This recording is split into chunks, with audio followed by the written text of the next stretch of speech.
પણ વગેરેનું પાણી ગ્રહણ અને વાલીએ કરેલું રાવણનું દહન. પાતાળ લંકામાં રહેલા સુકેશના ત્રણેય પુત્રોએ લંકામાં આવી પૂર્વના વેર વડે અશનિવેગના સેવક નિર્ઘાતને મારી નાખ્યો. પછી ત્યાં સુમાળી રાજા થયો અને કિષ્કિંધામાં આદિત્ય રાજા થયો.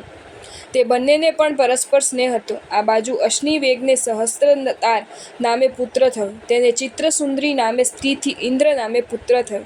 તેને કપિઓ અને રાક્ષસોને પરાજિત કરીને પાછા પાતાળ લંકામાં કાઢી મૂક્યા. ત્યાં રહેલા સુમાળીને રત્નશ્રવા નામે પુત્ર થયો. તેને અનેક વિદ્યાઓ સાધી હતી. તેને કેકેસી નામે રાણી હતી.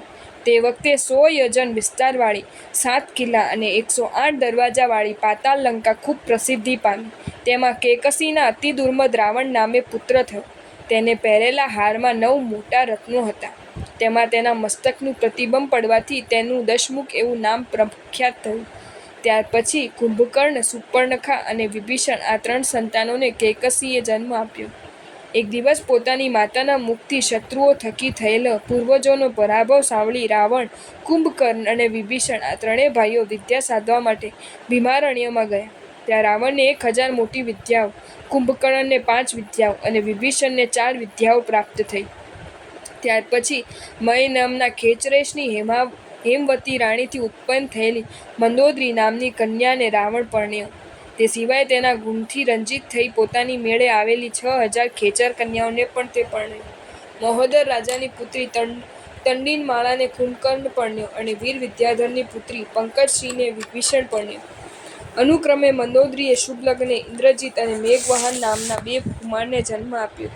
એક અવસરે ઇન્દ્ર રાજાના સેવક વૈશ્રવણ વિદ્યાધરને જીતીને રાવણ પુષ્પક વિમાનમાં બેસી પોતાના લંકા નગરીમાં આવ્યો તથા ઇન્દ્ર રાજા સેવક યમને જીતી તેને કરેલ કૃત્રિમ નરકને ભાંગી કિષ્કિંધા નગરી પોતાના મિત્ર આદિત્ય રાજાને આપી તથા ત્યાં વૃક્ષપુર નામે નવું શહેર વસાવી વૃક્ષ રાજાને સોંપ્યું. આ બાજુ આદિત્ય રાજાએ વાળી નામે એક અતિ બલવાન પુત્ર થયો. ત્યાર પછી બીજો પરાક્રમી સુગ્રીવ નામે પુત્ર અને શ્રીપ્રભા નામે પુત્રી થઈ. વૃક્ષ રાજાને પણ હરિકાંતા નામની રાણીથી નલ અને નીલ નામે 2 જગવિખ્યાત પુત્રો થયા. આદિત્ય રાજાએ વાલીને રાજ્ય આપી સુગ્રીવને યુવરાજ બનાવી પોતાની દીક્ષા ગ્રહણ કરી. હવે આ બાજુ ખર નામના રાક્ષસે સંપૂર્ણ ખાણું હરણ કરી આદિત્ય રાજાના પુત્ર ચંદ્રોદર રાજાને જીતી પાતાળ લંકા કબજે કરી લીધી.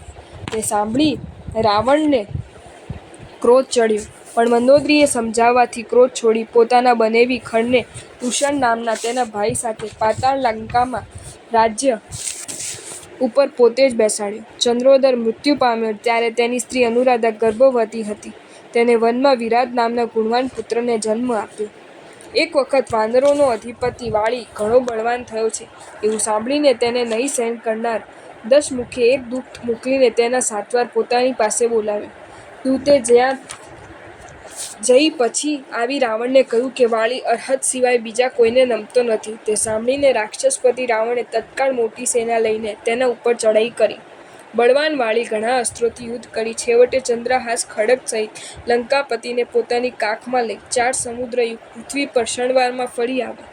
પછી વૈરાગ્યયુક્ત હૃદયવાળા વાળીએ રાવણને છોડી દઈ પોતાના રાજ્ય ઉપર સુગ્રીવને સ્થાપન કરીને દીક્ષા લીધી. સુગ્રીવે પોતાની બહેન શ્રીપ્રભા રાવણને આપી અને વાળીના પુત્ર ચંદ્રરશ્મિને યુવરાજ પદે સ્થાપન કર્યું. એક વખત રાવણ વૈતાળ્યગિરી ઉપર રત્નવતીને પરણાવવા માટે આકાશ માર્ગે જતો હતો. તેવામાં અષ્ટાપદ તીર્થ ઉપરથી પસાર થતાં તેનું વિમાન સ્ખલિત થયું. તેનું કારણ તપાસ કરતા નીચે કાર્યસર કરી નિશ્ચલ થઈને રહેલા વાળી મુનિને ટીઠા. ત્યારે હજી પણ આ વાળી મારા ઉપર ક્રોધ કરી દંભથી મુનિનો વેશ ધરી રહ્યો છે, માટે તેને આ પર્વત સહિત ઉપાડીને લવણ સમુદ્રમાં નાખી દઉં. આ પ્રમાણે વિચારી રાવણ પૃથ્વી ખોદીને પર્વતની નીચે બેઠો. પછી અતિ ગર્વથી પોતાની 1000 વિદ્યાઓનું સ્મરણ કર્યું અને તેના બળથી તે પર્વતને રાવણે ઉપાડ્યો. તે વખતે અરે મારા પ્રત્યેની આ દેખાયથી રાવણ આ મહાતીર્થનો વિનાશ કરે છે, માટે હું નિસંગ છતાં પણ તેને શિક્ષા આપવા માટે જરાક બલ બતાવું. આવો વિચાર કરી વાળી મુનીશ્વરે ડાબા પગના અંગૂઠાના અગ્રભાગથી અષ્ટાપદ પર્વતના શિખરને જરાક દબાવ્યું. એટલે ગાત્રના સંકોચ કરતા અને લોહીની ઉલટી કરતો રાવણ ચીસો પાડવા લાગ્યો. તેનો દીન પોકાર સાંભળી દયાળુ વાળી મુનિ તત્કાલ વિરામ પામ્યા, કારણ કે તેમનું આ કાર્ય શિક્ષા માટે હતું, ક્રોધથી ન હતું. પછી રાવણ ત્યાંથી નીકળી વાળી મુનિને ખમાવીને ભરતે કરાવેલા ચૈત્યમાં અર્હંત દેવોની પૂજા કરવા લાગ્યો. ત્યાં અંતઃપુર સહિત ભક્તિપૂર્વક પ્રભુની અષ્ટપ્રકારની પૂજા કરી. પછી પ્રભુ પાસે નૃત્ય ગીત કરતા વિનાની તાણ તૂટી જવાથી તાણમાં ભંગ ન પડે તે માટે રાવણે પોતાની ભુજામાંથી નસ ખેંચીને વીણામાં જોડી દઈ વગાડવા માંડી. તે વખતે ત્યાં આવેલા ધર્મેન્દ્રે તેની ભક્તિથી હર્ષ પામીને અરહંતના ગુણને ગાનારા રાવણને કહ્યું, વરદાન માંગો. તેના ઉત્તરમાં રાવણે કહ્યું, અરહંતની ભક્તિ મને નિરંતર રહો. આથી વધારે ખુશ થઈ ધર્મેન્દ્ર અમોઘ વિજયા શક્તિ અને અનંત વિદ્યાઓ આપી અસ્વસ્થાને ગયા.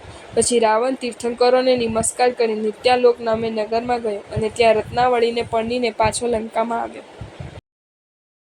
જો તમને આ વિડીયો ગમ્યો હોય તો આ વિડીયોને લાઈક કરો અને મારી ચેનલ જૈન ફેક્ટ્સ એન્ડ સ્ટોરીઝને સબસ્ક્રાઈબ કરો. ધન્યવાદ.